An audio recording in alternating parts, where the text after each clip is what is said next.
ಬಾಂಗ್ಲಾದೇಶದಲ್ಲಿ ಅಷ್ಟೊಂದು ಘಟನೆ ನಡೀತಾ ಇದ್ರೆ ಹ್ಯೂಮನ್ ರೈಟ್ಸ್ ಎಲ್ಲಿ ಸತ್ತೋಗಿದೆಯಾ? ಒಂದು 50 ಜನ ಕಮ್ಯುನಿಸ್ಟ್ ಅವರು ಬಾಂಗ್ಲಾದೇಶದಲ್ಲಿ ಅಲ್ಲಿ ನರಮೇಧ ನಡೀತಾ ಇದೆ ಅಂತ ಒಂದು ಪ್ರತಿಭಟನೆ ಮಾಡಿದ್ರೆ ನಿಮ್ಮ ಯೋಗ್ಯತೆಯನ್ನು ನನ್ನ ಮೆಚ್ಚಿಕೊಳ್ತಿದ್ದೆ. ಈ ಬುದ್ಧಿಜೀವಿಗಳು ಕಣ್ಣೀರ್ ಹಾಕೋದೆ ಈ ದೇಶಕ್ಕೆ ಯಾರು ಬಾಂಬ್ ಇಡ್ತಾರೆ, ಈ ದೇಶಕ್ಕೆ ಯಾರು ದ್ರೋಹ ಮಾಡ್ತಾರೆ ಅವರ ಪರವಾಗಿ ಮಾತಾಡೋದಕ್ಕೆ ಅವ್ರು ನಿಂತಿರ್ತಾರೆ. ಬಾಂಗ್ಲಾ ನಮ್ಮ ಕಣ್ಣ ಮುಂದೆ ಇರ್ತಕ್ಕಂಥ ಉದಾಹರಣೆ ಅಷ್ಟೇ. ಮತ್ತೆ ಕುರುಕ್ಷೇತ್ರವನ್ನು ನಾವು ನೋಡ್ತೀವಿ, ಆದ್ರೆ ಆ ಕುರುಕ್ಷೇತ್ರದಲ್ಲೂ ಧರ್ಮವೇ ಗೆಲ್ಲಬೇಕು. ನಾನು ಈ ಕಾರ್ಯಕ್ರಮಕ್ಕೆ ಬಂದಾಗ ಸುತ್ತಲೂ ಕಣ್ಣಾಡಿಸ್ತಿದ್ದೆ.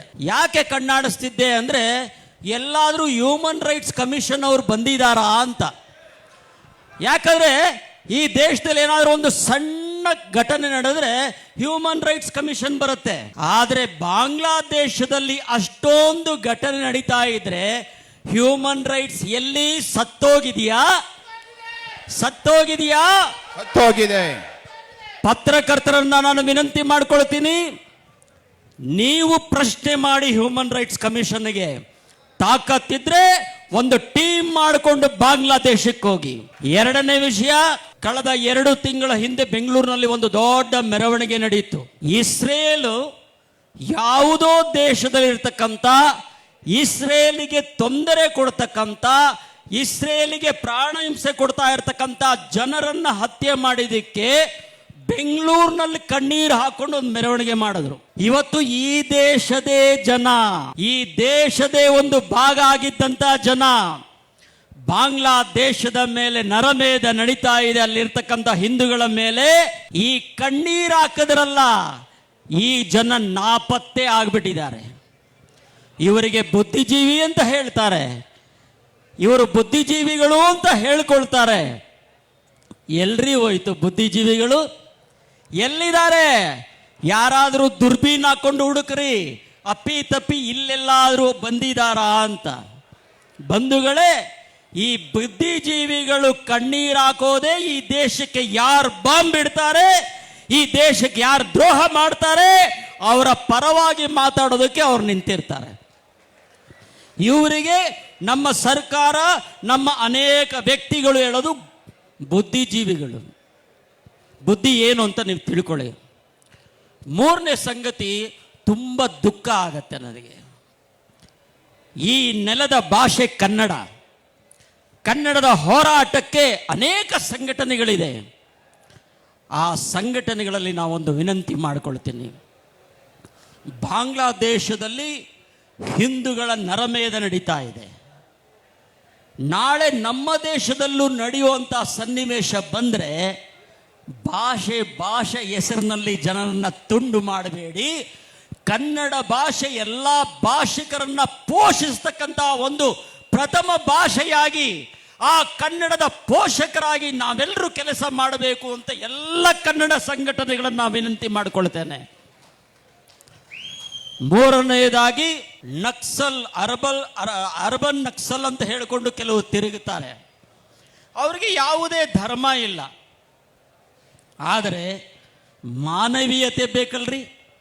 ನಮ್ಮ ಜೊತೆ ಸೇರೋದು ಬೇಡ, ಆದರೆ ಒಂದು 50 ಜನ ಕಮ್ಯುನಿಸ್ಟ್ ಅವರು ಬಾಂಗ್ಲಾದೇಶದಲ್ಲಿ ಅಲ್ಲಿ ನರಮೇಧ ನಡೀತಾ ಇದೆ ಅಂತ ಒಂದು ಪ್ರತಿಭಟನೆ ಮಾಡಿದ್ರೆ ನಿಮ್ಮ ಯೋಗ್ಯತೆಯನ್ನು ನನ್ನ ಮೆಚ್ಚಿಕೊಳ್ತಿದ್ದೆ. ಯಾಕಂದ್ರೆ ಕಮ್ಯುನಿಸ್ಟ್ ಸಿದ್ಧಾಂತದ ಪ್ರಕಾರ ನೀವು ನಡ್ಕೊಳ್ತಿದ್ದೀರಿ ಅಂತ ಹೇಳ್ತಿದ್ದೆ.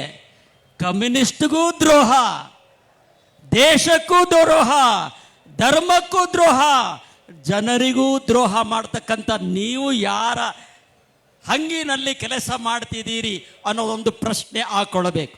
ಬಾಂಗ್ಲಾದೇಶದಲ್ಲಿ ಈ ಘಟನೆ ನಡೀತಾ ಇದೆ, ಅದಕ್ಕೆ ನಾವು ಪ್ರತಿಭಟನೆ ಮಾಡ್ತಾ ಇದ್ದೀವಿ ಅಂತ ಖಂಡಿತ ಯಾರು ಯೋಚನೆ ಮಾಡಬೇಡಿ. ಬಾಂಗ್ಲಾ ನಮ್ಮ ಕಣ್ಣ ಮುಂದೆ ಇರ್ತಕ್ಕಂಥ ಉದಾಹರಣೆ ಅಷ್ಟೇ. ಇವತ್ತು ಕೆರಡಿ ಅವರು ಬಂದಿದ್ದಾರೆ, ಅವ್ರನ್ನ ವಿನಂತಿ ಮಾಡ್ಕೊಳ್ತೀನಿ, ಕರ್ನಾಟಕದಲ್ಲಿ ಎಲ್ಲ ಪಾದ್ರಿಗಳು ಹಿಂದೂ ಸಂಘಟನೆ ಸಮಾಜದ ಜೊತೆಗೆ ಸೇರಬೇಕು. ಇಲ್ಲಿ ದುಷ್ಟ ಶಕ್ತಿಗಳು ತಾಂಡವಾಡೋದಕ್ಕೆ ಪ್ರಾರಂಭ ಮಾಡಿದೆ. ಎಲ್ಲ ಚರ್ಚಿನ ಪಾದ್ರಿಗಳು ಬೀದಿಗೆ ಇಳಿಬೇಕು. ಕೇರಳದಲ್ಲಿ ನಡೀತಾ ಇದೆ, ಆ ಕೇರಳದಲ್ಲಿ ಏನ್ ನಡೀತಾ ಇದೆ ಅಂತ ಅಲ್ಲಿರ್ತಕ್ಕಂಥ ಪಾದ್ರಿಗಳಿಗೆ ಅರ್ಥ ಆಗಿದೆ. ಕರ್ನಾಟಕದ ಪಾದ್ರಿಗಳು ಅರ್ಥ ಮಾಡಿಕೊಂಡು ಹಿಂದೂ ಸಮಾಜದ ಜೊತೆಗೆ ಸೇರಿ ದೇಶ ವಿರೋಧಿ ಶಕ್ತಿಗಳನ್ನು ಮಟ್ಟ ಹಾಕೋದ್ರಲ್ಲಿ ಬರಬೇಕು. ಕೇವಲ ಮತಾಂತರ ಮಾಡೋದ್ರ ಕಡೆ ಗಮನ ಕೊಡಬಾರದು. ನಾಲ್ಕನೇ ಸಂಗತಿ, ಇವತ್ತು ಅಮೆರಿಕದ ಅಧ್ಯಕ್ಷರಾಗಿ ಟ್ರಂಪ್ ಬರೋರಿದ್ದಾರೆ. ಚುನಾವಣೆಯಲ್ಲಿ ಗೆದ್ದಿರ್ಬೋದು, ಇನ್ನೂ ಆಗಿಲ್ಲ. ಟ್ರಂಪ್ ಬಂದ ತಕ್ಷಣ ಬಾಂಗ್ಲಾದೇಶಕ್ಕೆ ಎಲ್ಲೆಲ್ಲಿ ಏನೇನು ಫೆಸಿಲಿಟಿ ಇದೆ ಅದೆಲ್ಲವನ್ನ ಕಟ್ ಮಾಡಬೇಕು ಅಂತ ಈ ಸಭೆಯ ಮೂಲಕ ನಾನು ಕೇಳ್ಕೊಳ್ತೇನೆ. ಇವತ್ತು ಲೋಕಸಭೆಯಲ್ಲಿ ಅಡಾನಿಯ ವಿರುದ್ಧ ಹೋರಾಟ ಮಾಡ್ತಾರೆ. ಇದು ಈ ಸಬ್ಜೆಕ್ಟ್ ಅಲ್ಲದೆ ಇರಬಹುದು, ಆದರೆ ಅಡಾನಿ ಬಾಂಗ್ಲಾದೇಶಕ್ಕೆ ಕೊಡ್ತಕ್ಕಂಥ ಕರೆಂಟ್ ಕಟ್ ಮಾಡಿದ್ರು. ಆದರೆ ಅಡಾನಿಯ ವಿರುದ್ಧ ಹೋರಾಟ ಮಾಡತಕ್ಕಂಥ ರಾಜಕಾರಣಿಗಳು ಬಾಂಗ್ಲಾದೇಶದ ವಿರುದ್ಧ ಒಂದು ಮಾತಾಡಕ್ಕೆ ನಿಮಗೆ ಯೋಗ್ಯತೆ ಇಲ್ಲವಲ್ರಿ? ಹತ್ಯೆ ನಡೀತಾ ಇದೆ, ನಿಮ್ಮ ನರ ಸತ್ತೋಗಿದೆಯನ್ರಿ? ಈ ಸಭೆಯ ಮೂಲಕ ಕೇಳಿಕೊಳ್ತೀನಿ, ನಾಳೆ ಹಿಂದೂ ಸಮಾಜ ಎದ್ದು ನಿಲ್ಲುತ್ತೆ. ಕೃಷ್ಣನ ರೂಪದಲ್ಲಿ ಎದ್ದು ನಿಲ್ಲುತ್ತೆ, ಅರ್ಜುನನ ರೂಪದಲ್ಲಿ ಎದ್ದು ನಿಲ್ಲುತ್ತೆ. ಮತ್ತೆ ಕುರುಕ್ಷೇತ್ರವನ್ನು ನಾವು ನೋಡ್ತೀವಿ. ಆದ್ರೆ ಆ ಕುರುಕ್ಷೇತ್ರದಲ್ಲೂ ಧರ್ಮವೇ ಗೆಲ್ಲಬೇಕು. ಆ ಕ್ಷೇತ್ರದಲ್ಲೂ ಧರ್ಮವೇ ಗೆಲ್ಲಬೇಕು. ಇದಾಗಬೇಕಾದ್ರೆ ನಾವು ಪ್ರತಿಯೊಬ್ಬರು ಕಟ್ಟರ್ ಹಿಂದೂವಾದಿ ಆಗಬೇಕು. ಈ ದೇಶದಲ್ಲಿ ಒಂದು ಚಳುವಳಿ ಶುರು ಮಾಡಿದ್ದಾರೆ. ಇಲ್ಲಿರೋರೆಲ್ಲ ಕೋಮುವಾದಿಗಳು. ಯಾರು ಯಾರ ಜೊತೆಗೋ ಕಾಂಪ್ರಮೈಸ್ ಮಾಡಿಕೊಂಡು, ಯಾರನ್ನೋ ಮದುವೆ ಹಾಕೊಂಡು, ಎಲ್ಲ ಬೇರೆ ಬೇರೆ ದೇಶಗಳ ಜೊತೆಗೆ ವ್ಯವಹಾರ ಮಾಡೋರು ಅವ್ರು ನಿಜವಾದ ಹಿಂದೂ ಅಂತೆ, ನಾವೆಲ್ಲ ಕೋಮುವಾದಿಗಳಂತೆ. ಈ ಕೋಮುವಾದಿ ಹಿಂದೂ, ನಿಜವಾದ ಹಿಂದೂ, ಈ ವ್ಯತ್ಯಾಸ ಗೊತ್ತಾಗಬೇಕು. ನಾವು ಕಟ್ಟರ್ ಹಿಂದೂವಾದಿ ಆಗಬೇಕು. ನಮ್ಮ ಮಕ್ಕಳನ್ನ ಕಟ್ಟರ್ ಹಿಂದೂವಾದಿಯಾಗಿ ಬೆಳೆಸಬೇಕು. ಹಿಂದೂವಾದಿ ಆದ್ರೆ ಯಾರಿಗೂ ಅಪಾಯ ಇಲ್ಲ, ಯಾರಿಗೂ ತೊಂದರೆ ಕೊಡೋದಿಲ್ಲ. ಅವನು 100 ಜನಕ್ಕೆ ಊಟ ಆಗ್ತಕ್ಕಂಥ ಶಕ್ತಿ ಬರುತ್ತೆ ಅವನಿಗೆ. ಆದ್ರೆ ಹಿಂದೂ ಧರ್ಮ ಬಿಟ್ಟು ಬೇರೆ ಏನಾದರೂ ಆದರೆ ಬಾಂಗ್ಲಾದೇಶದ ಕತೆ, ಯಾರು ಅನ್ನ ಹಾಕಿದ್ರು ಅವರಿಗೆ ಕನ್ನ ಹಾಕ್ತಕ್ಕಂಥ ಕೆಲಸ. ಬರೀ ಬಾಂಗ್ಲಾದೇಶ ಅಲ್ಲ, ನಮ್ಮ ದೇಶದಲ್ಲೂ ನಡೀತಾ ಇದೆ. ಇದರ ಬಗ್ಗೆ ಎಚ್ಚರ ವಹಿಸಬೇಕು. ಕೋಮುವಾದ ಯಾರು, ಹಿಂದೂವಾದಿ ಯಾರು ಅನ್ನೋದು ಅರ್ಥ ಆಗಬೇಕು. ಇಲ್ಲಿರ್ತಕ್ಕಂಥ ಪೊಲೀಸ್ ಇಲಾಖೆಯನ್ನು ಒಂದು ವಿನಂತಿ ಮಾಡಿಕೊಳ್ತೀನಿ. ನಿಮ್ಮ ಇಲಾಖೆಯ ಮುಖಾಂತರ ಹ್ಯೂಮನ್ ರೈಟ್ಸ್ ಕಮಿಷನ್ಗೆ ಬೆಂಗಳೂರಿನಲ್ಲಿ ಈ ತರ ಒಂದು ಪ್ರತಿಭಟನೆ ಆಗಿದೆ. ಪೊಲೀಸ್ ಇಲಾಖೆಯಿಂದ ಒಂದು ವಿನಂತಿ ಮಾಡಿ, ಬಾಂಗ್ಲಾದೇಶದಲ್ಲಿ ನಡೀತಾ ಇರುವಂತಹ ನರಮೇಧವನ್ನ ನಿಲ್ಲಿಸೋದಕ್ಕೆ ನೀವು ಹೋಗಬೇಕು ಅಂತ ಈ ಸಭೆಯ ಮೂಲಕ ಕೇಳಿದ್ದಾರೆ ಅಂತ. ಯಾಕಂದ್ರೆ ಇಂಟೆಲಿಜೆನ್ಸ್ ರಿಪೋರ್ಟ್ ಬೇರೆ ಬೇರೆ ಕೊಡ್ತಾ ಇರ್ತಾರೆ. ನಾನು ವಿನಂತಿ ಮಾಡಿಕೊಳ್ತೀನಿ, ಇದು ಒಳ್ಳೆ ರಿಪೋರ್ಟ್ ರೀ.